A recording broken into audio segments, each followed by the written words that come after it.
Hüceyrələr bioritmlərlə çalışır. Hər bir orqanımızın da biosaatları var. Təsəvvür edin ki, biz öz orqanizmamıza, sağlam vücudumuza, hüceyrələrimizə normal bioritm və bioloji saatlara normal əməl edəriksə, vallahi billahi xəstəliklər bu qədər olmazdı. Sadəcə olaraq insanlarda bu nizam pozulub. Belə deyək, insanın ruhunun, günün nizamı pozulmuşdur.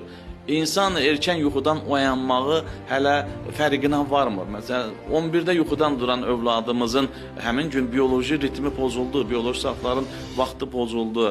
Və yaxud da axşam 23-dən sonra yatan insanların artıq orqanların bioloji saatı pozuldu, onların nizamı pozuldu. Çünki 23-dən sonra əslində insan yataqda olmalıdır. Amma biz o vaxtı hər hansı bir işlə məşğul, bəlkə də qidalanırıq. 23-dən 1-ə qədər öd kisəsi öd sintezi ilə məşğuldur. 1-dən 3-ə qədər qaraciyər detoksikasiya ilə məşğuldur. Hər şeyi körləyən insan özüdür. Vücudun sağlamlığına Tibet baxır. İnsanın vücud olaraq sağlamlığını düşünür. Amma insan isə öz vücudunun sağlamlığına baxa bilmir. Məhz ona görə də bizim həyatımızda qeyd olunduğu kimi problemlər günü-gündən artır, stresslər artır və eyni zamanda enerji tarazlığı pozulur və xəstəliklər baş verir.